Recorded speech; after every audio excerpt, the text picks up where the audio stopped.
शांति शांति। हरि ओम।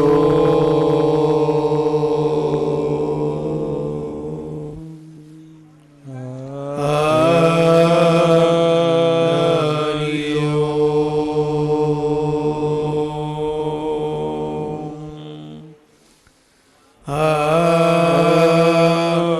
हरि ओम। हरि ओम। हरि ओम।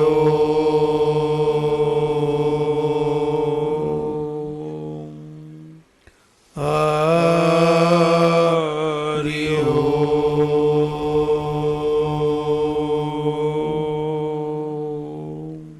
हरि ओम।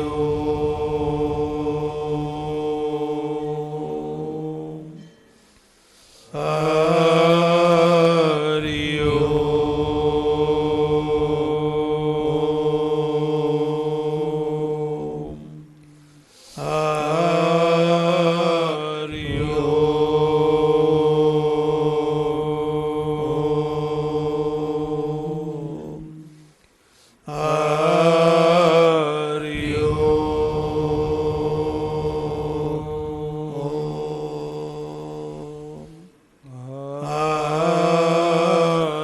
ओम।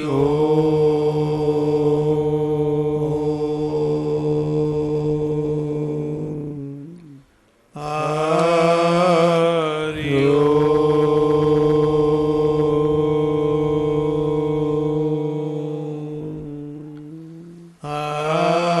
हरि ओम।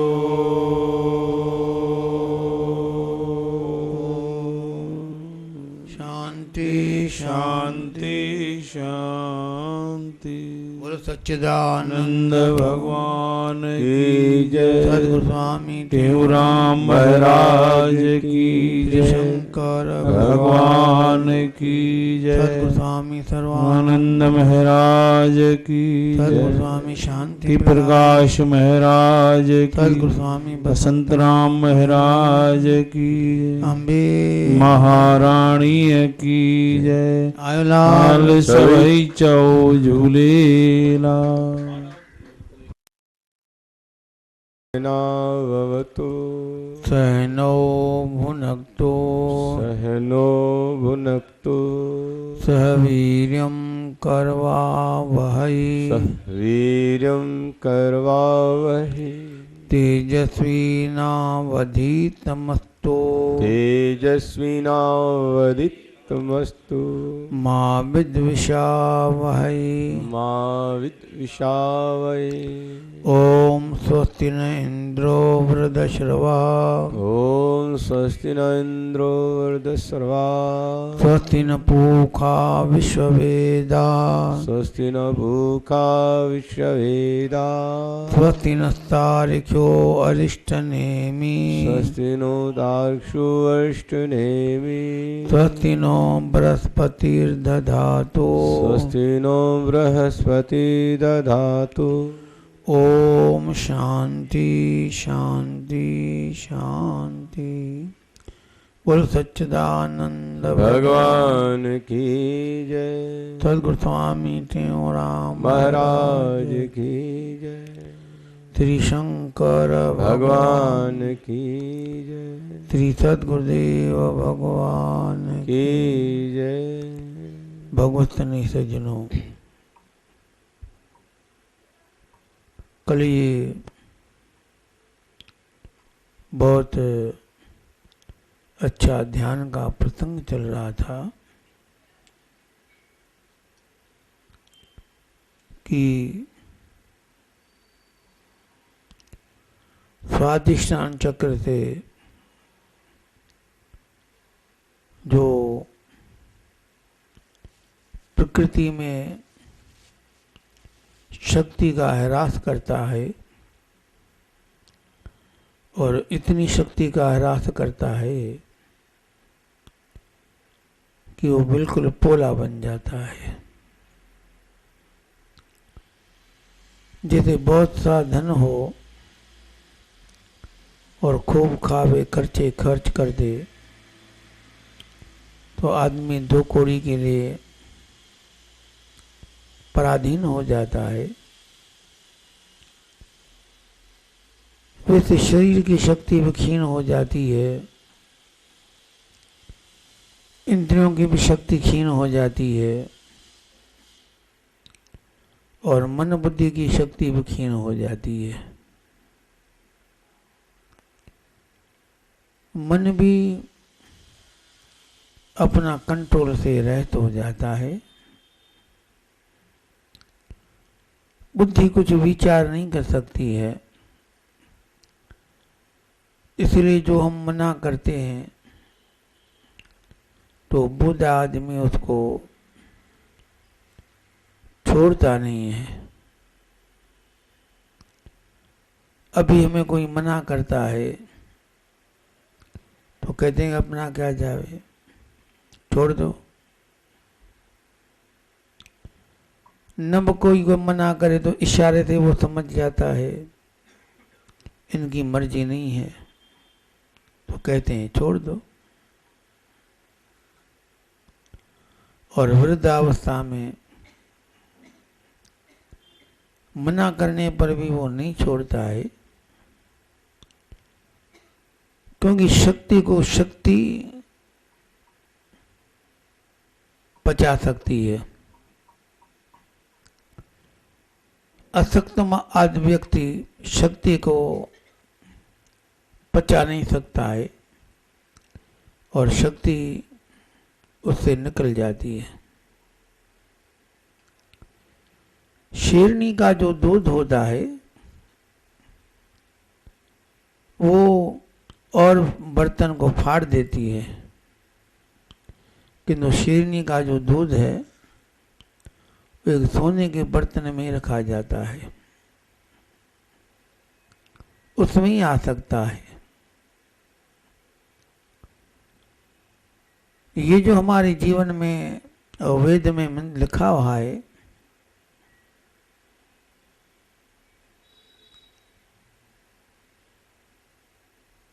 कि ये जो आत्मा है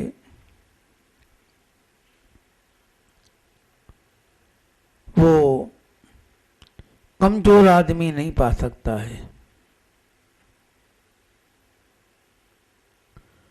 तो यहाँ पर शक्ति क्या बताई गई है?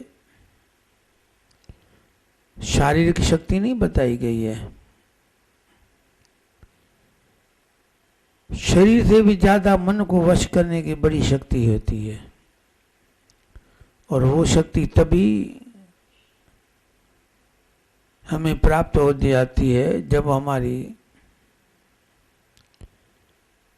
कुंडलिनी शक्ति जो है तो ऊर्ध्वगामिनी होती है, ऊपर की ओर चलती है। और ये भी एक प्रसंग बीच में रह गया कि जब उसमें पहले दिन जब ये चक्रों का वर्णन चला तो ये बात रह गई थी कि जब यौगिक क्रिया के द्वारा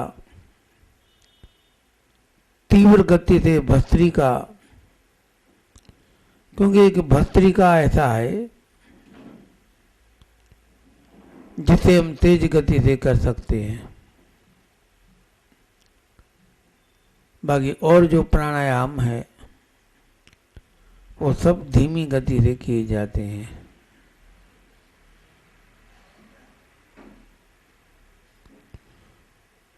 तो उनका तेज गति से नीचे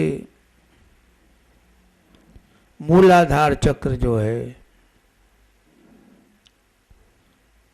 उस गुरु मंत्र के द्वारा जो अंतिम शब्द है हम, सो हम, उनसे चोट की जाती है।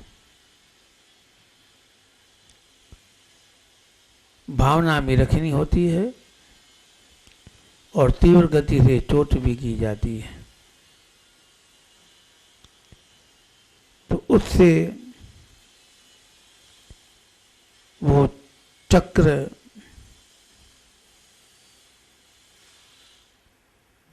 में गति आती है और ये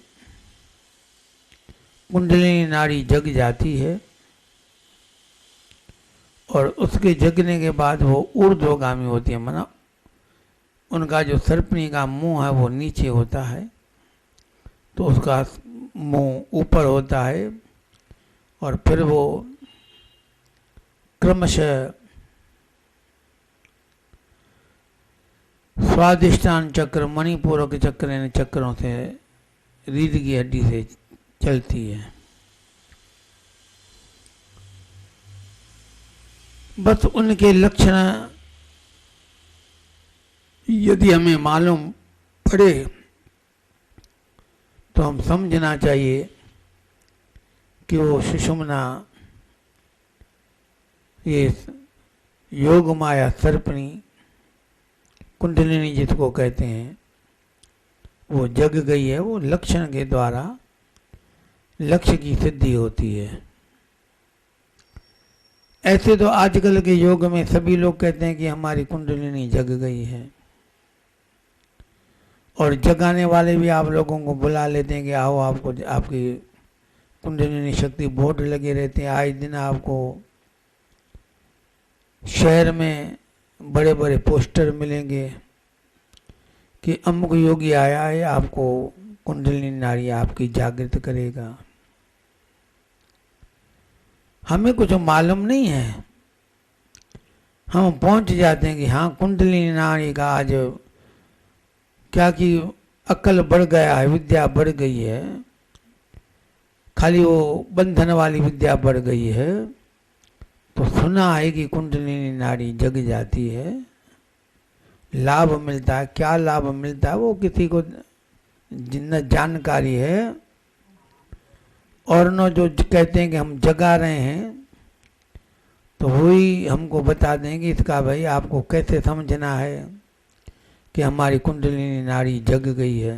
तो वो भी नहीं समझाते, क्योंकि समझाएंगे तो आपको उनकी झूठी चाबी फिर खराब हो जाएगी। ये तो चाबी झूठी है। झूठी चाबी लेने वाले भी बहुत हैं और देने वाले भी बहुत हैं। तो लेने वाले की भी छिन जाएंगी, वो तो कम से कम चाबी को संभाले हुए हैं कि मेरी कुंडलिनी नाड़ी जग गई है, वो भी उनको मानते हैं। तो जो कुंडलिनी नाड़ी है, उनके जगने के बाद और उनकी ऊर्ध्वगामी होने के बाद संसार से, संसार के मोह माया से मन अनासक्त हो जाता है। खाना पीना, कुटुंब परिवार का मोह संबंध सब उनके लिए व्यर्थ हो जाता है। वो कुटुंब से जो प्रवृत्ति करते हैं वो भी एक थोड़ी बहुत ही जब तक है। खाना पीना भी उनके उदर पूर्ति के लिए है, स्वाद दृष्टि के लिए नहीं होता है। और धीरे धीरे वो भी निकल जाता है। धंधे से मन उपराम हो जाता है, फिर माया की तरफ कौन सोचता है। ये एक निश्चित समझें, इस मार्ग में चलने वाला हो या न चलने वाला हो, ये एक हम निश्चित समझें कि जब तक कुंडलिनी नाड़ी जगी और सोई हुई है, तब तक उनके जीवन में राग नहीं जाता है, विकार कभी शांत नहीं होते हैं और प्रवृत्ति कभी कम नहीं होती है। माना वो जो हमारी रूटिंग अज्ञानी की है, वो रूटिंग हम जानकार या सत्संगियों की भी रूटिंग वो वैसी बनी रहती है। तो ये बनना माना वो भी अंधकार में है, और जानकार ज्यादा अंधकार में फंसे रहते हैं।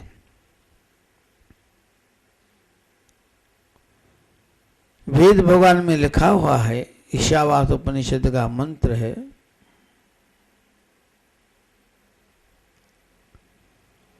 कि अज्ञानी जीव को तो एक ही बात है कि मैं नहीं जानता हूं,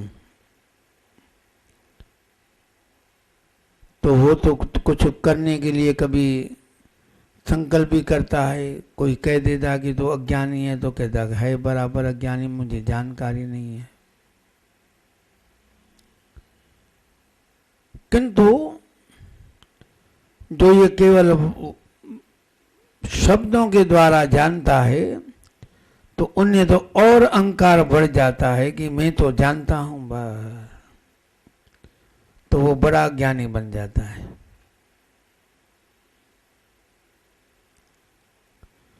इसलिए वेद में लिखा है, मंत्र बोले आप कहेंगे कि ऐसे स्वामी जी कह रहे हैं, अंधम तमः प्रविशन्ति ये अविद्याम उपासते। वे अंधकार में प्रवेश करते हैं, जो अविद्या में, जो अज्ञान में रहते हैं, वो अंधकार में प्रवेश करते हैं, जो नहीं जानते हैं। ततो भूय एवेत मनो यो विद्यायाम रतः। तो वेद भगवान कहते हैं, भगवान की वाणी है, महर्षियों के अंदर में जागृत हुई है। कल मैंने बताया था ना कि सहस्रादल चक्कर से संबंध जब जुड़ जाता है, तो उनका उन प्रकृति परमात्मा से संबंध जुड़ जाता है। और वो जो अनंत ज्ञान भरा पड़ा हुआ है प्रकृति में, वो उनको ग्राह्य कर सकता है। जैसे आजकल के समय में आप लोग इनसेट से संबंध करके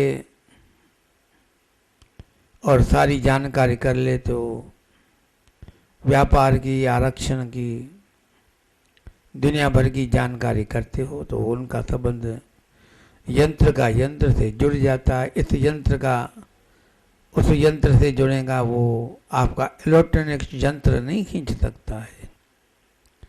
वो तो जो आप भरते हो, पुस्तक आपने भर दिया, कविता बना करके आपने ऊपर भर दी, तो किसी के ऊपर कविता आपकी दिखाई देगी, देख सकता है, सुन सकता है।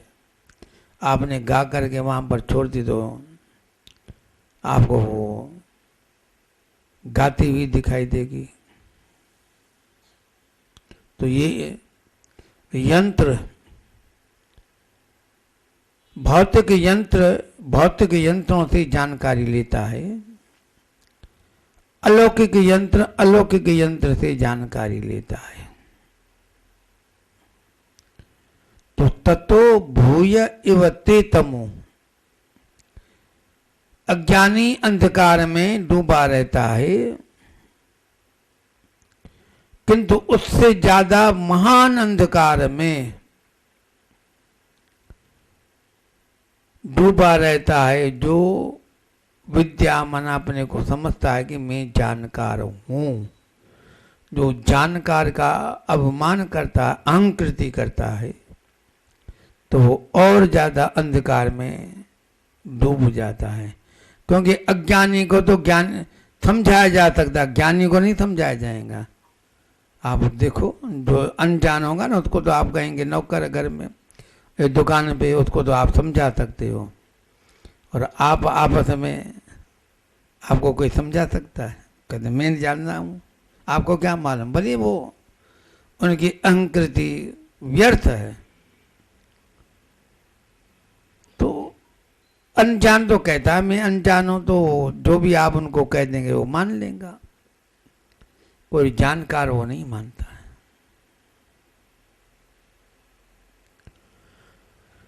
तो जिसे अनजानकारी है, वो तो सीधा बन जाता है। तो कुंडलिनी नाड़ी जिसकी जग जाती है, तो उनका मोह माया जाल से चित्तवृत्ति हट जाती है, धीरे धीरे वो उपराम हो जाता है। बाकी तो ऐसे आज के युग में आपको सैकड़ों प्रेमी मिलेंगे जो कहते हैं कि मेरी कुंडली नाड़ी जग गई है। खाना पीना, घूमना फिरना, दो कौड़ी के लिए दौड़ना, दो कौड़ी के लिए घात करना, दो कौड़ी के लिए पता नहीं क्या क्या करना, और कहते हैं कि कुंडली नाड़ी जग गई। जिसकी जग गई तो सारे राज्य पाठक को भी लात मार करके आगे बढ़ जाते हैं। उनके लिए क्या रहता है? कुछ नहीं रहता। तो जो पहले दिन ये कुंडलिनी नाड़ी का प्रसंग चला रहा था वो आधे में रह गया। अभी मुझे ध्यान में आया, प्रसंग तो चलाया था किंतु वो रह गया था। तो आइए, तो जब नाभि चक्र में हम पहुंचते हैं, जिसको मणिपूरक चक्र कहते हैं, चक्रों को समझाने के लिए कोई प्रयास नहीं करना पड़ता, क्योंकि वो तेजोमय, प्राणमय शरीर जो है तेजोमय है। तो उनको केवल सुझाव देने से वो लेवल में आ जाते हैं।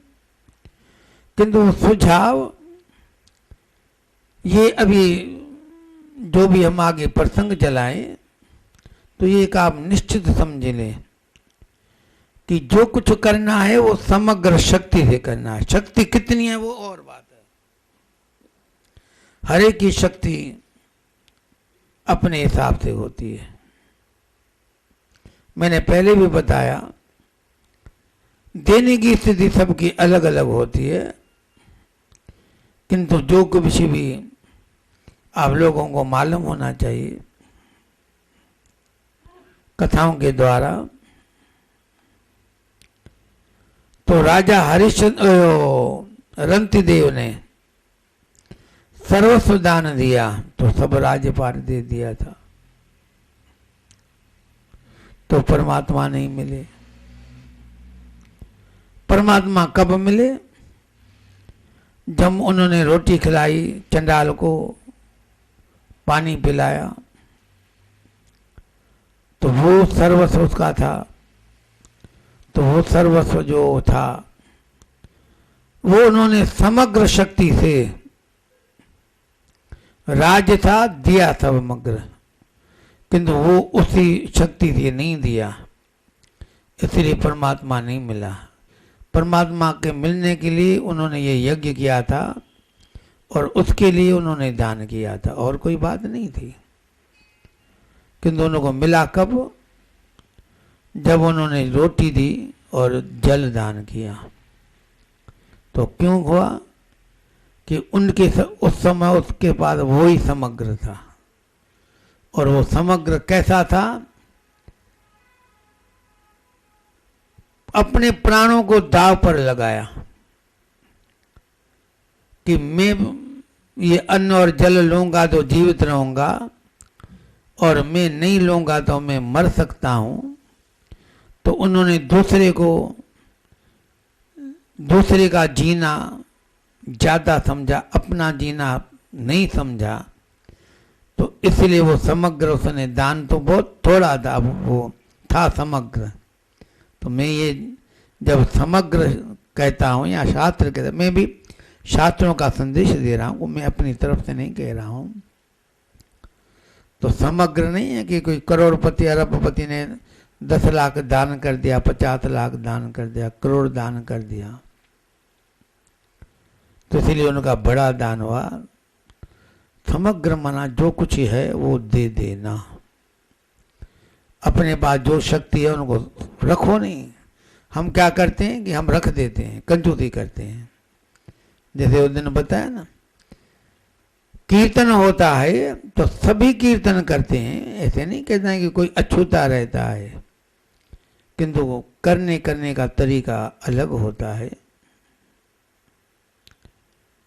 कोई धीरे धीरे हरे राम राम राम हरे हरे कहता है, और कोई उनसे ज्यादा उच्चारण करता है, और कोई झूम पड़ता है, उन्हें कोई शुद्ध नहीं रहती है कि मैं नाच रहा हूं या मेरे साथ कोई और है। आप जब नाचते हैं तो नाचने के पीछे आप देखते हैं कि मैं नाचूं, फिर आप इशारा करते, साजन करता है भगवान को, भगवान करता है अशोक को, कैसे? तो ये नाचना नहीं है। नाचने का मतलब है लग जाओ बस। कौन देख रहा है कौन नहीं देख रहा है, हम पसीने में तर हैं या क्या है, तो फिर वो क्या करता है कि समग्र शक्ति उसमें जुटा देता है। और ऐसा जो नृत्य होता है वो भगवान को प्रसन्न करने वाला होता है। और जो हम नाचते हैं, अभी नाचेंगे रविवार को आप, वो क्यों होता है? दिखाने के लिए कि बर्थडे हुआ, ये दो आदमी नाचे थे, एक दूसरे को इशारा करेंगे, फिर मस्त नहीं होंगे। आपका वही रहेगा कि लोग कैसे देख रहे हैं। बस ये हम करते तो हैं, किंतु करने के बाद यहीं रह जाते हैं। एक बात छोटी सी नाली पर पहुंच जाते हैं बच्चों की तरह। फिर उन्हें शुद्ध नहीं रहती है। तो ये है समग्र शक्ति का उपयोग करना।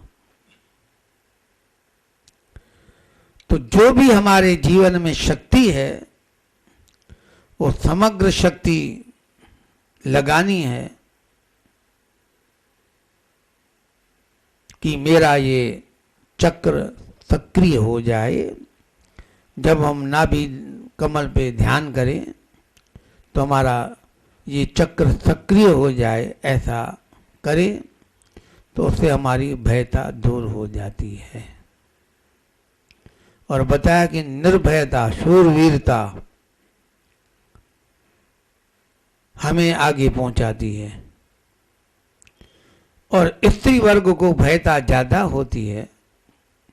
क्यों होती है वो मैंने कल कारण बताया, वो भी आधा कारण बताया था कि उनका नाभि चक्र कमजोर रहता। क्यों चक्र कमजोर रहता है? कि वो बच्चों को जन्म देती है, तो बच्चों को जन्म देने के कारण वो चक्र उनका थोड़ा ढीला पड़ जाता है। इसलिए थोड़ी बात में स्त्रियां डर जाती हैं, पुरुष नहीं डरते हैं। और यदि पुरुष भी थोड़ी बात में डरे, चूहे का आवाज हो और थड़क जाए, तो समझो तो वो भी नाभि चक्र से कमजोर है। ऊपर अलमारियों पर कुछ सामान निकाल रही थी हमारे यहाँ, तो वो बड़े स्टूल पे खड़ी थी माता, तो उन्होंने छिपकली देखी।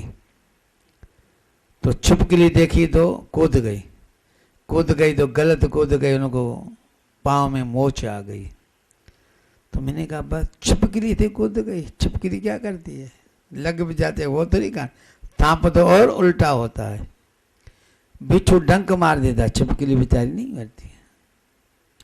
छिपकली की गति तेज होता है, वो तो और चाहते कि मैं निकल जाऊं तो आदमी से, कोई आदमी है इसका दिमाग उल्टा है कहीं हो जाए। तो उन दिनों में एक घटना आई थी, मैंने कल बताया ना, कभी हम टीवी पर या किसी रेडियो पे नहीं खड़े रहते हैं, माना सुनते हैं, ध्यान देते हैं, किंतु कभी देव योग से आपके घरों में पहुंचते हैं और वो आ जाती है, तो कोई घटना हमको ज्ञान के लिए मिल जाती है सहज में।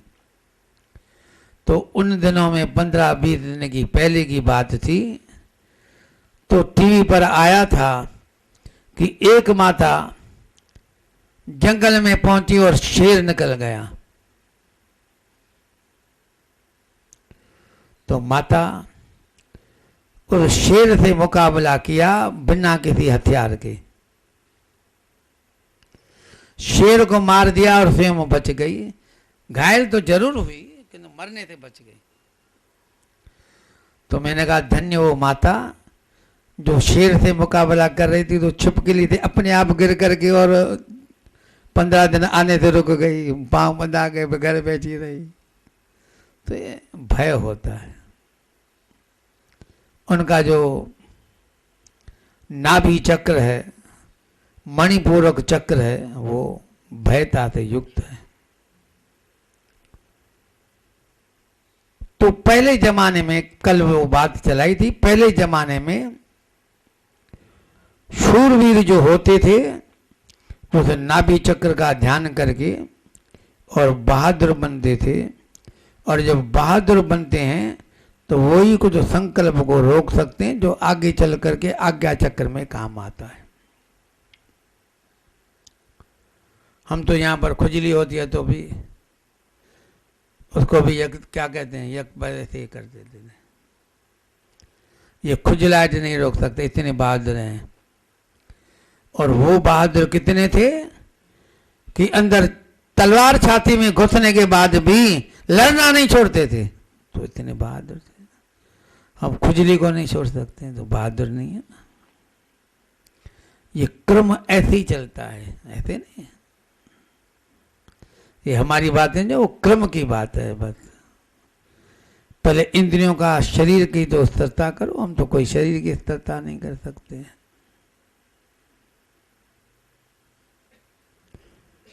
तो मिलिट्री वालों को क्या किया जाता है, यही शरीर का पहले तितिक्षा सिखाई जाती है।